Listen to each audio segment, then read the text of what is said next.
जिंदगी बेहतर तब होती है जब आप खुश होते हैं, लेकिन जिंदगी बेहतरीन तब होती है जब आपके वजह से लोग खुश होते हैं। नमस्ते दोस्तों, जोहार, मैं निमित सर आप सभी का अभिषेक चक्रवर्ती यूट्यूब चैनल में हार्दिक स्वागत करता हूं। क्लास 9th के स्टूडेंट्स की डिमांड को देखते हुए मैं आज इस वीडियो के माध्यम से 11 तारीख को होने वाले हिंदी के एग्जाम के लिए exam related top 40 MCQ type questions लेकर आया हूं दोस्तों, जिसे देखने के बाद आप लोगों का कॉन्फिडेंस लेवल एकदम हाई हो जाएगा और आप लोग एग्जाम में एकदम तबाही मचा कर आएंगे। तो देर किस बात की दोस्तों, जल्दी से इस वीडियो को लाइक करें और अपने सारे दोस्तों भी शेयर करें, और जो भी स्टूडेंट्स इस चैनल पर पहली बार आए हैं वे जल्दी से इस चैनल को सब्सक्राइब कर ले ताकि आगे की वीडियो की नोटिफिकेशन सबसे पहले आप तक पहुंचे। तो चलिए दोस्तों, बिना देरी के वीडियो को शुरू करते हैं। तो चलिए दोस्तों, आज का पहला और इंपॉर्टेंट क्वेश्चन आप लोग देख सकते हैं, क्या लिखा गया है। इस जल प्रलय में पाठ में किसका वर्णन हुआ है। इस जल प्रलय में पाठ में किसका वर्णन हुआ है दोस्तों। तो इस पाठ में बाढ़ का वर्णन हुआ है। किसका वर्णन हुआ दोस्तों, बाढ़ का। तो ऑप्शन 1 जो है वो करेक्ट आंसर हो जाएगा। ठीक है, चलिए आगे बढ़ते हैं हम लोग क्वेश्चन नंबर 2 की ओर।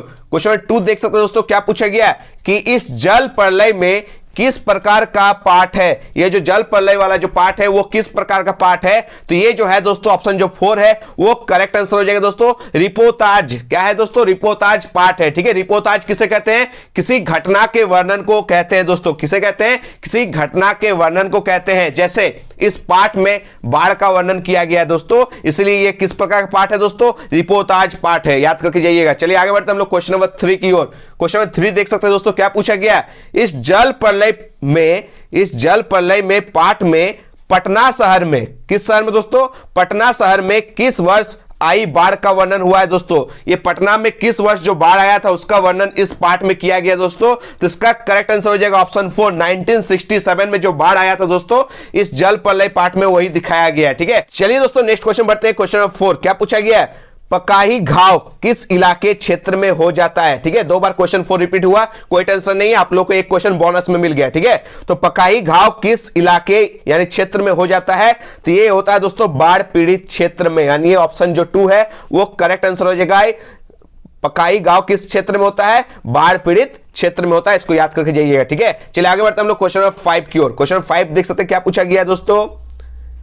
इस जल प्रलय में पाठ में कौन सा समाचार दिल दहलाने वाला था। ठीक है, इस जल प्रलय पाठ में जो है कौन सा समाचार दिल दहला देने वाला था, ये आपसे क्वेश्चन पूछा गया है। इसका करेक्ट आंसर हो जाएगा ऑप्शन 2। क्या हो जाएगा दोस्तों, ऑप्शन 2 जो है वो करेक्ट आंसर है। पानी किसी भी समय स्टूडियो में प्रवेश कर सकता है। ठीक है, चलिए आगे बढ़ते हैं हम लोग क्वेश्चन नंबर 6 की ओर। क्वेश्चन 6 देख सकते हैं, क्या पूछा गया है, मेरे संग की औरतें। ठीक है, लेकिन उससे पहले आप लोग कमेंट बताइएगा, इस जल प्रलय में पाठ के लेखक कौन है। ठीक है, इस जल प्रलय में पाठ के लेखक कौन है, आप लोग जरूर से जरूर कमेंट में आंसर बताइएगा, क्योंकि पाठ से क्वेश्चन आता है दोस्तों कि इस पाठ के लेखक कौन है। तो लेखक आप लोग देख के जाइएगा, आप लोग जल्दी से कमेंट बताइएगा, इस जल प्रलय में पाठ के लेखक कौन है। ठीक है, चलिए आगे बढ़ते हैं क्वेश्चन 6 की ओर। क्या पूछा गया कि मेरे संग की औरतें किस प्रकार का पाठ है। तो ये किस प्रकार का पाठ है दोस्तों, ये है दोस्तों ऑप्शन जो 3 है वो करेक्ट आंसर हो जाएगा। संस्मरणात्मक गद्य। कैसा है दोस्तों, संस्मरणात्मक गद्य है। यानी संस्मरणात्मक किसे कहते हैं, स्मृति के आधार पर किसी विषय पर अथवा किसी व्यक्ति पर लिखित आलेख को हम लोग कहते हैं संस्मरणात्मक गद्य। याद रखिएगा। ठीक है, चलिए आगे बढ़ते हैं हम लोग क्वेश्चन नंबर 7 की ओर। क्वेश्चन 7 में देख सकते हैं, क्या पूछा गया है, मृदुला मार्ग किसके संस्कारों के कारण लड़की होने पर भी कभी हीन भावना से ग्रस्त नहीं हुई। तो ये करेक्ट आंसर हो जाएगा ऑप्शन 1, मां के। ठीक है, मां के कारण। ठीक है, चलिए आगे बढ़ते हैं हम लोग क्वेश्चन नंबर 8 की ओर। क्या पूछा गया है, लेखिका मृदुला मार्ग के घर में सभी औरतें किसकी पूरी छूट थी, यानी सभी औरतों को किसकी पूरी छूट थी दोस्तों। तो इसका करेक्ट आंसर हो जाएगा ऑप्शन 4, निज तत्व की। अब आप लोग निज तत्व मतलब नहीं समझ रहे हैं तो कोई टेंशन नहीं, मैं समझा देता हूं। निज तत्व मतलब होता है दोस्तों अपनी मर्जी की पूरी छूट। क्या दोस्तों, अपनी मर्जी की पूरी छूट थी कहां की औरतों को। याद रखिएगा, लेखिका मृदुला मार्ग के घर में सभी औरतों को निज तत्व की पूरी छूट थी, यानी अपनी मर्जी की पूरी छूट थी। याद रखिएगा। चलिए आगे बढ़ते क्वेश्चन नंबर 9 की ओर। क्वेश्चन 9 में क्या पूछा गया, मेरे संग की औरतें पाठ में किस औरत को खादी की साड़ी संभालना दुभर होता था। यानी खादी की जो साड़ी है उसको संभालना बहुत ही ज्यादा दुभर होता था, यहां पर पूछा गया। तो इसका करेक्ट आंसर हो जाएगा मां को। ऑप्शन जो 1 है वो करेक्ट आंसर हो जाएगा मां को। ठीक है, चलिए आगे बढ़ते हम लोग क्वेश्चन नंबर 10 की ओर। क्वेश्चन 10 में देख सकते हैं, क्या पूछा गया, मेरे संग की औरतें पाठ में कौन औरत कभी झूठ नहीं बोलती थी। यहां पर क्या पूछा गया, मेरे संग की औरतें पाठ में कौन औरत कभी झूठ नहीं बोलती थी, ये आपसे क्वेश्चन में पूछा गया।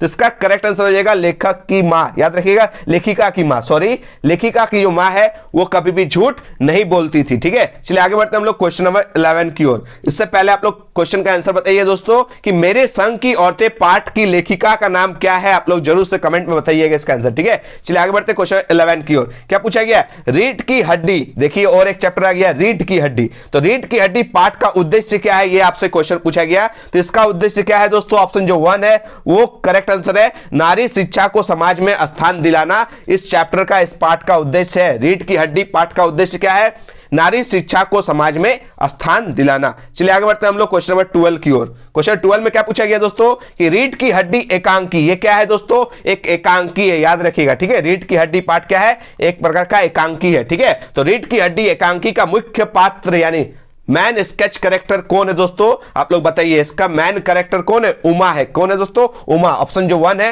वो करेक्ट आंसर हो जाएगा। रीढ़ की हड्डी का इंपॉर्टेंट कैरेक्टर एकांकी का मुख्य पात्र कौन था, उमा थी दोस्तों, याद रखिएगा। ठीक है, चलिए आगे बढ़ते हैं क्वेश्चन 13 की ओर।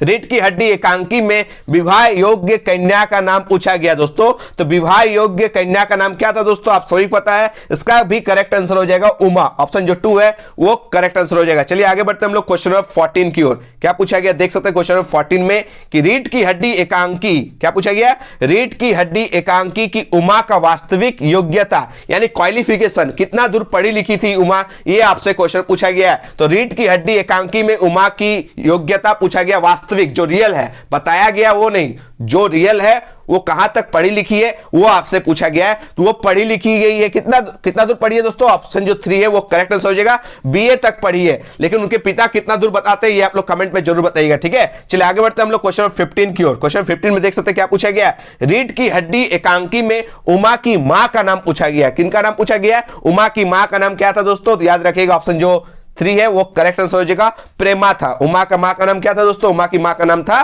प्रेमा। चलिए आगे बढ़ते हैं हम लोग क्वेश्चन नंबर 16 की ओर। क्वेश्चन 16 देख सकते हैं क्या पूछा गया है, बाल स्वरूप बाबू के नौकर का क्या नाम है।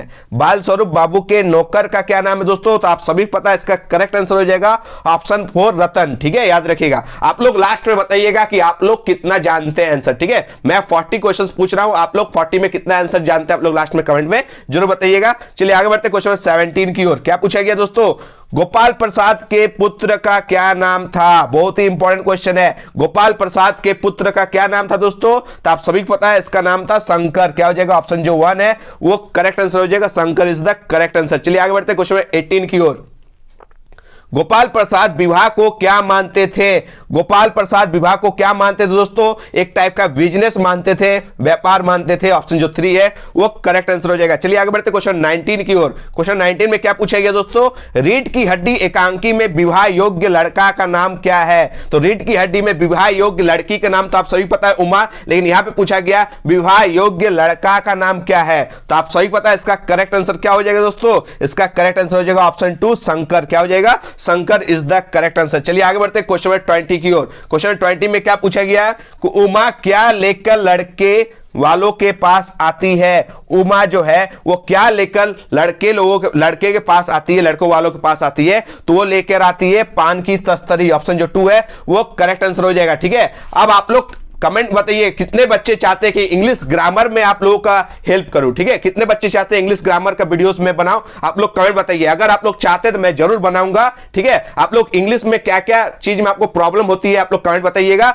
ठीक है, मैं जरूर वीडियोस लाऊंगा। ठीक है, तो आप लोग कमेंट बताइए आपको इंग्लिश में क्या क्या चीज में दिक्कत होती है, मैं जरूर वीडियो बनाऊंगा। ठीक है, चलिए आगे बढ़ते क्वेश्चन 21 की ओर। क्वेश्चन 21 में क्या पूछा गया, आपके लाडले बेटे की रीढ़ की हड्डी भी है या नहीं। क्या पूछा गया है, आपके लाडले बेटे की रीढ़ की हड्डी किसको बोलते हैं दोस्तों, बैकबोन को। ठीक है, तो आपके लाडले बेटे की रीढ़ की हड्डी है भी या नहीं, यह जो लाइन है, यह जो कथन है, यह किनका है दोस्तों, तो यह करेक्ट आंसर हो जाएगा उमा का। क्या हो जाएगा दोस्तों, ऑप्शन जो 2 है वो करेक्ट आंसर हो जाएगा, उमा का लाइन है। ठीक है, चलिए आगे बढ़ते क्वेश्चन 22 की ओर। क्वेश्चन 22 में क्या पूछा गया दोस्तों कि रीढ़ की हड्डी पाठ में किसकी रीढ़ की हड्डी खराब हो गई थी। रीढ़ की हड्डी किसकी खराब हो गई थी इस चैप्टर में आपको बताना है। तो इसका करेक्ट आंसर हो जाएगा दोस्तों शंकर की। किनकी दोस्तों? शंकर की। ऑप्शन जो 1 है करेक्ट आंसर है। ठीक है, गर्ल्स हॉस्टल यानी लड़कियों की हॉस्टल में ताक झाक के कारण पिटाया था। याद रखिए दोस्तों, लड़कियों का ताक झाक करने के कारण ये जो शंकर है पूरा पिटाया था, जिससे उसका रीढ़ का जो हड्डी था वो खराब हो गया था। ठीक है, याद रखिएगा। चलिए आगे बढ़ते क्वेश्चन 23 की ओर।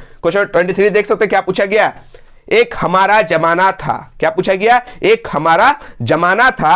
यह वाक्यांश किस पार्ट का है? देखिए कुछ फेमस जो डायलॉग है, लाइंस है, वो आपसे पूछा जाएगा किस पार्ट से ये लाइन है। ठीक है, तो टेंशन मत लीजिए, ये सब देख कर जाइएगा, इंपॉर्टेंट क्वेश्चन है। ठीक है, इन 40 क्वेश्चंस को देख कर जाइएगा ना, तो आपका इस बुक से एक भी क्वेश्चन नहीं छूटेगा। ठीक है, यानी कीर्ति का जो बुक है दोस्तों, आपका सारा इंपॉर्टेंट क्वेश्चन जो है इस वीडियो में आपको प्रोवाइड किया गया है। टेंशन मत लीजिए, आपका इस बुक से क्वेश्चन नहीं छूटेगा। ठीक है, तो एक हमारा जमाना था, यह वाक्यांश किस पार्ट का है दोस्तों? तो याद रखिएगा ऑप्शन जो 4 है वो करेक्ट आंसर हो जाएगा रीढ़ की हड्डी पार्ट के। ठीक है, चलिए आप लोग कमेंट बताइएगा, रीढ़ की हड्डी पार्ट के लेखक का नाम आप लोग कमेंट बताइए। ठीक है, रीढ़ की हड्डी पार्ट के लेखक का नाम आप लोग कमेंट बताइए, और यह किस प्रकार का पार्ट है यह भी आप लोग कमेंट में जरूर बताइएगा। चलिए आगे बढ़ते हैं क्वेश्चन 24 की ओर।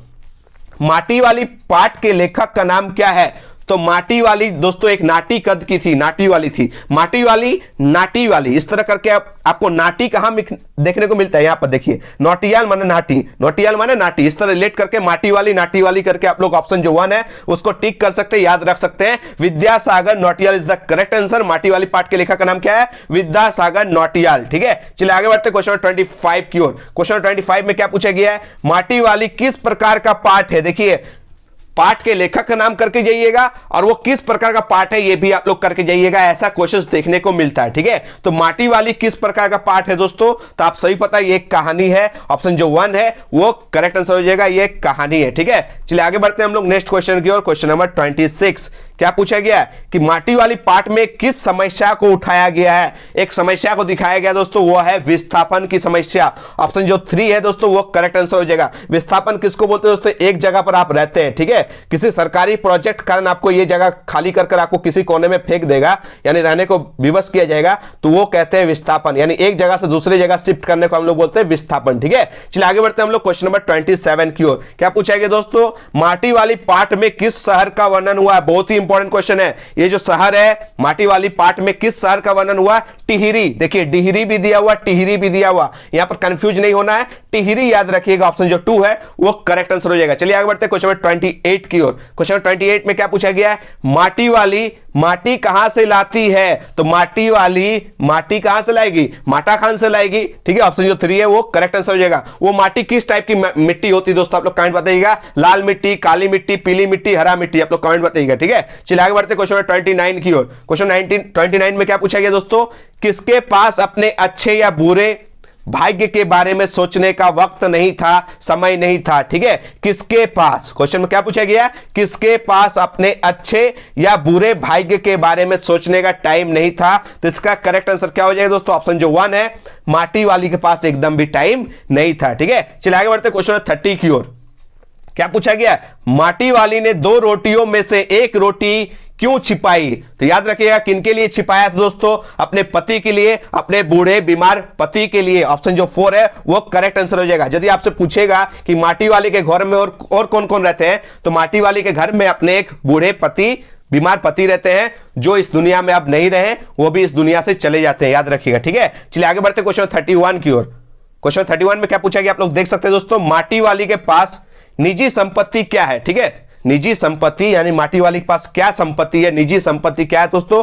तो याद रखिएगा सिर्फ और सिर्फ एक झोपड़ी है दोस्तों। ऑप्शन जो 2 है वो करेक्ट आंसर हो जाएगा, एक झोपड़ी है। चलिए आगे बढ़ते हैं हम लोग क्वेश्चन 32 की ओर। क्वेश्चन 32 में क्या पूछा गया है? माटी वाली कहानी के अंत में माटी वाली उदास भाव से कहां बैठी है? तो अपने झोपड़ी के बाहर बैठी हुई है, तो ऑप्शन जो 3 है वो करेक्ट आंसर हो जाएगा, झोपड़ी के बाहर। ठीक है, क्योंकि माटी वाली के जो पति हैं, बीमार पति थे, वो अब इस दुनिया में नहीं रहे। ठीक है, चलिए आगे बढ़ते हैं हम लोग क्वेश्चन नंबर 33 की ओर। 33 में क्या पूछा गया देख सकते हैं? माटी वाली पार्ट में माटी वाली का व्यक्तित्व कैसा नहीं था? यहां पर क्वेश्चन को देखिएगा, कभी कभी बच्चे था समझकर टिक कर देते हैं। ठीक है, आप लोग नहीं तो देखिएगा। ठीक है, यहां पर नहीं था पूछा गया, दैट मींस 3 गुण का था और एक नहीं था। तो कौन सा चीज नहीं था? याद रखिएगा माटी वाली डरपोक नहीं थी, याद रखिएगा माटी वाली डरपोक नहीं थी, बाकी तीनों का तीनों थी लेकिन डरपोक नहीं थी। ऑप्शन जो 4 है वो करेक्ट आंसर हो जाएगा। चलिए आगे बढ़ते हैं हम लोग क्वेश्चन 34 की ओर। क्या पूछा गया? गरीब आदमी का शमशान नहीं उजाड़ना चाहिए। सही बात बताया गया दोस्तों इस चैप्टर में कि गरीब आदमी का शमशान नहीं उजाड़ना चाहिए। यह पंक्ति किस पाठ की है? तो याद रखिएगा ये जो पंक्ति है दोस्तों माटी वाली से है। ऑप्शन जो 4 है वो करेक्ट आंसर हो जाएगा। चलिए आगे बढ़ते हैं हम लोग क्वेश्चन 35 की ओर।